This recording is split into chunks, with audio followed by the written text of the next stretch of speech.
Cable has really done it this time. They actually had the audacity to release a TV commercial which portrays America as a racist society in order to sell more products. The ad, which is titled The Talk, shows scenes of black mothers throughout history as they warn their children about the dangers of being black in America. And to add insult to injury, it states that the system is stacked against them and why they should fear the police. How are colored people doing in Africa and the Middle East these days? This ad is a kind of continuation of the company's decade-old My Black is Beautiful campaign. The commercial begins with a young black girl from what appears to be the mid-1940s as she is holding a white doll, telling her mother that a woman at the store told her she was pretty for a black girl. The mother responds, "That is not a compliment. You are beautiful, period." Okay, the next scene goes on to show a young black boy running away from a group of white boys, which transitions into a mother explaining to her son why there is nothing he can do to stop whites from calling him the N-word. And lastly, there is one last mother explaining to her son, "There are some people who think you don't deserve the same privileges just because of what you look like." Another mother tells her son, "It's not fair. It's not." And the final one is another mother asking her daughter if she has her driver's license, with her alluding to the idea that she might be killed by a police officer just for driving a car. Breitbart reports, "Black on black crime. Blame it on the system and ignore the evidence." Supporters of criminal justice and sentencing reform tell us that prisons are overloaded with minority inmates, proving that the criminal justice system is racist. President Obama talks about it repeatedly. As to the sponsors of legislation pending in Congress which would retroactively reduce mandatory minimum sentences for drug traffickers and other violent felons, because minorities, blacks and Hispanics, make up a disproportionate part of the prison population, the reasoning goes, it must be the police, prosecutors, judges, and juries whose innate racism prohibits minorities from fair treatment, resulting in their incarceration. Liberal politicians, pandering to minority voters, echo these sentiments, as do the mainstream media in story after story about the awful racist criminal justice system. Black Lives Matter, based on the lie that the police are a bunch of bigots who shoot black men indiscriminately, has earned an honored spot among leftist politicians, including Obama and both contenders for the Democratic presidential nomination. To skew their reasoning even further, the same crowd claims that even though crime rates have dropped precipitously over the past 20 years, the fact that more people are in prison has little to do with the decline, but further demonstrates nothing more than the racism inherent in the system. Facts, surprise, don't matter, and are simply ignored by those whose ideology they don't support.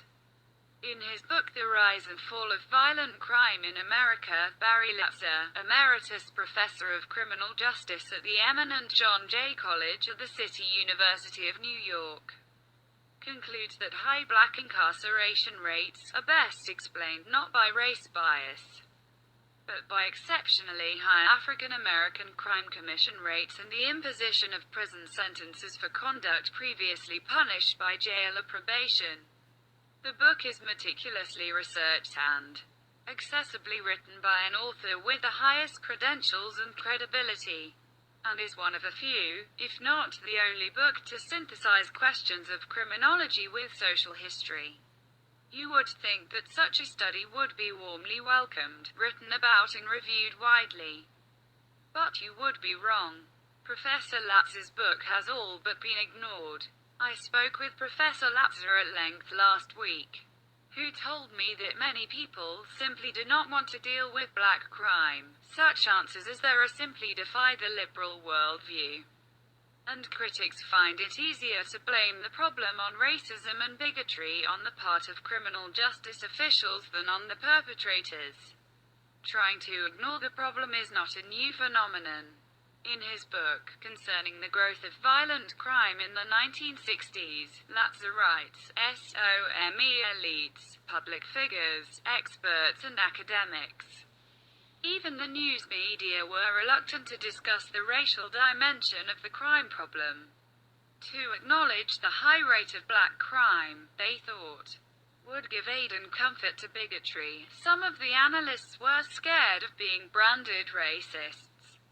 Whatever the explanation, the result was the same, a denial of reality. Latzer's book should put an end to this denial of reality. It discusses all aspects of the tremendous increase in crime rates in the 1960s through the 1990s and the subsequent decline in those rates, and documents, with a thorough review of academic and government studies, FBI statistics, and much else, including the question of black-on-black crime and its consequences. Refusal to come to grips with the racial aspects of crime, and instead to accuse the criminal justice system of being racist, is to sentence a great many black victims to the consequences of violence. Although African Americans have an inordinately high crime rate as compared to other ethnic groups, they are much more likely to be victims than criminals. Most African Americans do not commit serious crimes. Study after study has shown that in all demographic groups, a relatively small percentage, usually lower than 10%, commit over 80% of all crime, and that relatively small group of offenders often commits hundreds of crimes, many of which go unsolved. Latzer points out that 3.3 out of 100,000 white males were murder victims in 2010. But among black males the rate was 10 times as high, although that murder rate is nearly 50% lower than it was in the 1950s and 60s. The murder rate started to decline in the early 1990s and reached an all-time low by 2013, largely because of stricter and longer sentences, particularly for multiple offenders, an end of the crack cocaine epidemic, and better policing practices, such as New York's broken windows and stop and frisk campaigns.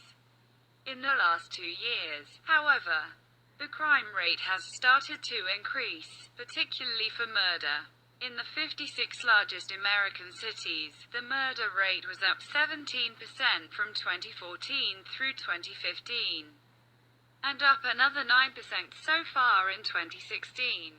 In the 10 largest U.S. cities, all with large black populations, it was up 33% in 2015 and is up 60% so far in 2016. The increase is certainly at least partially a result of the so-called Ferguson effect, or a reluctance of police officers to put themselves in jeopardy for making arrests as a result of the Michael Brown incident in Ferguson, Missouri last year, but the Obama White House is still in denial.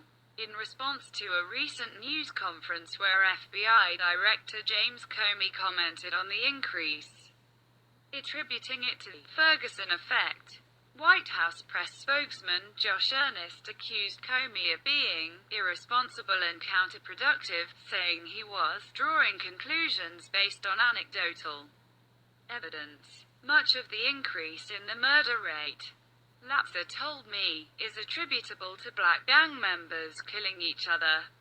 Although the high crime rates in the 80s and 90s were driven by the crack cocaine epidemic, Latzer says that the high rate of heroin addiction is not nearly as violent and probably causes relatively few murders, although it is responsible for plenty of other crimes.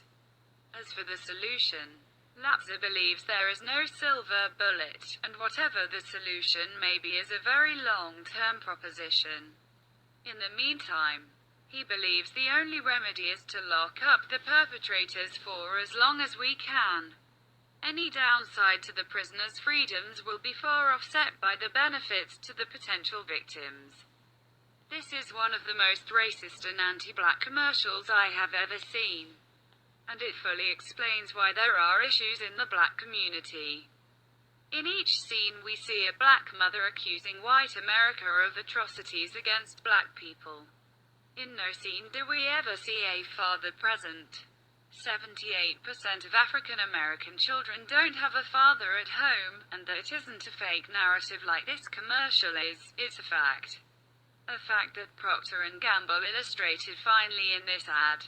Please share and boycott Procter & Gamble for promoting and profiting off of racism.